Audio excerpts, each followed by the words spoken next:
Olá, amigas e amigos, aqui é Gustavo Silveira e hoje gostaria de fazer um episódio extra sobre questões que temos visto no movimento espírita e que geram muitas dúvidas e às vezes até dissensões, rixas, rompimentos.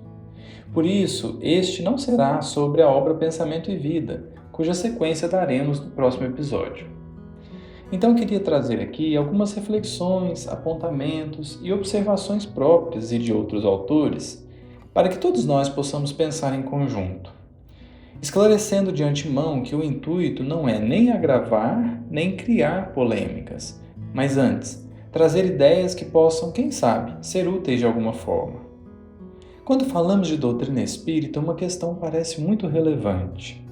Para que ser espírita? Ou seja, qual a razão de ser espírita? Qual o meu papel fundamental dentro do espiritismo? Ou ainda, qual o papel que o espiritismo tem na minha vida?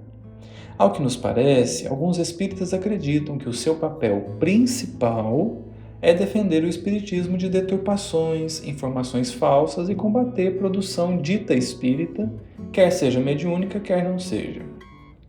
E tudo isso em favor da verdade, ou de algo que muitos chamam de pureza doutrinária. Não que este seja um esforço inútil ou improfícuo, o próprio Kardec o fez inúmeras vezes. Chegou mesmo a afirmar que todas as acusações que eram de cunho pessoal foram ignoradas, mas as que eram sobre o espiritismo ele defendeu publicamente. Por isso mesmo, creio que em determinados casos seja imprescindível esclarecer que tal ou qual ponto de certa obra, artigo, palestra, estudo e podcast espírita esteja incoerente, incorreto ou até mesmo mistificado. Mas o que me peguei pensando é quanto muitos de nós espíritas temos nos dedicado a combater informações de obras que já provaram seu valor e que carregam um conteúdo moral evidentemente nobre. E isso porque vemos uma ou outra palavra, um ou outro conceito passível de questionamento. Novamente, reforço, ainda aí é um esforço nobre e, repito, pode mesmo ser que seja necessário. Contudo, seria esse o nosso principal papel dentro do Espiritismo? Será que já estamos em uma condição espiritual que nos permita dedicação exclusiva a discussões em torno de questões conceituais? Isso me levou a outras reflexões, por exemplo. Será mesmo que está nas mãos dos encarnados garantir a pureza doutrinária e entrar em discussão com todo o texto que lhe pareça ruim? Será que é possível a um encarnado fazer isso? Será que o grande convite que o Espiritismo nos faz, a cada qual em particular, é que lutemos com unhas e dentes para que a letra não se transvie? Será que a verdade é assim tão frágil que, se não for defendida, ficará derrotada para sempre? Talvez o ponto principal aqui é perceber que um encarnado está longe de poder nutrir tantas certezas como se pensa. É como pensarmos em quando éramos crianças e nutríamos as mais variadas certezas que muitas vezes não precisaram nem de um ano para serem desconstruídas. Temos sim conhecimento concreto sobre alguns assuntos, mas no geral estamos longe da verdade absoluta. É por essas e outras, meus amigos, que nutro particular convicção de que a doutrina espírita não precisa de defensores intelectuais, mas de corações fiéis aos seus princípios e que sejam capazes de traduzir o conhecimento espírita em vida. Creio fortemente que esta é a melhor maneira que temos a nosso alcance de defender a pureza doutrinária, viver a doutrina como já fomos alertados que deve ser vivida. Ademais, seria igualmente importante refletir com sinceridade e paciência os reais intuitos de se questionar um ensino, ou uma obra, ou um conceito.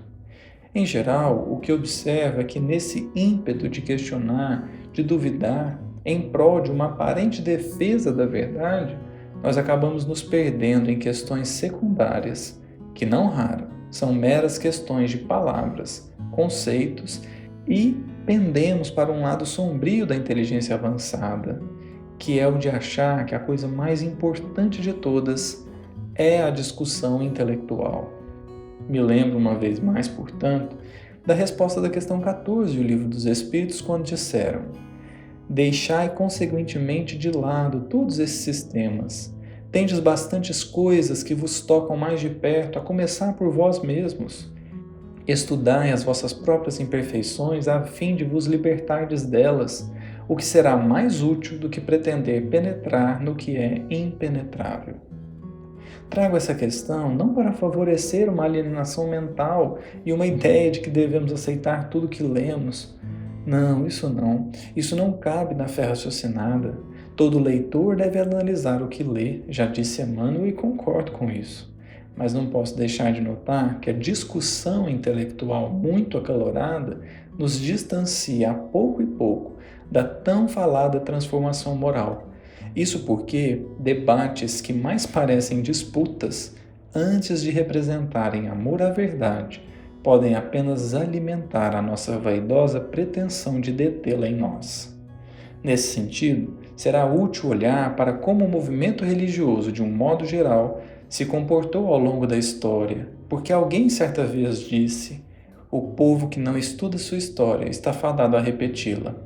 Por isso, aqui trago uma passagem curiosíssima que está narrada no Evangelho de Mateus, capítulo 23, versículo 24, em que Jesus disse assim: condutores cegos, coais um mosquito e engolis um camelo.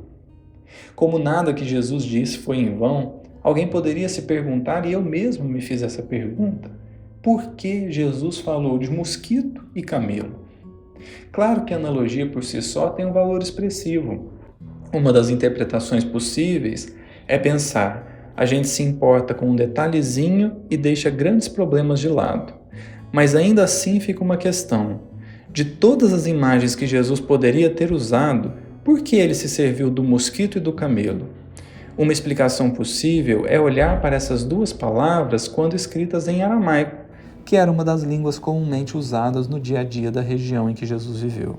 Em aramaico, a palavra mosquito pode ser transliterada como galma, e a palavra camelo é gamla. Entre um e outro, há apenas a inversão de posições das letras L e M. Galma é mosquito e gamla é camelo. De forma que nos parece que Jesus faz um alerta seríssimo aqui. Mais do que se ater a detalhes e deixar as coisas importantes de lado, os fariseus da época estavam embaralhando as letras, confundindo interpretações e, com isso, incorrendo em um erro ainda mais grave. Portanto, é preciso refletir que a doutrina espírita é uma das ferramentas mais extraordinárias que Jesus nos deu para que possamos progredir verdadeiramente do ponto de vista espiritual. Contudo, isso pedirá de nós mais cautela nas nossas ações, mais sabedoria nas nossas palavras, mais renovação das nossas ideias e, principalmente, mais purificação do nosso coração. E claro, não poderia deixar aqui de fazer uma última ponderação. Por essa mesma doutrina que abraçamos e cultivamos no coração, não nos perturbemos por aqueles que conduzem sua caminhada terrena em meio a discussões e disputas de raciocínios. Se querem fazer discussões, causar e incentivar polêmicas, questionar obras que só favorecem o progresso íntimo e ajudam a compreender a vida, se querem questionar e desarticular até mesmo a obra de Kardec, que façam.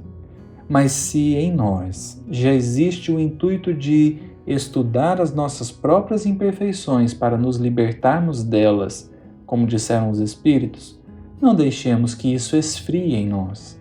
Sigamos adiante, fazendo aquilo que nos compete fazer, lendo tudo e retendo o que é bom, observando tudo e nos atentando ao que é útil e edificante. Temos sempre que questionar para aprender e porque precisamos sim ter pensamento crítico. O que não podemos é fazer disso a coisa mais importante, enquanto temos tanto a trabalhar em nós, mesmo porque, se esgrima intelectual representasse evolução moral, fariseu já era espírito puro há muito tempo.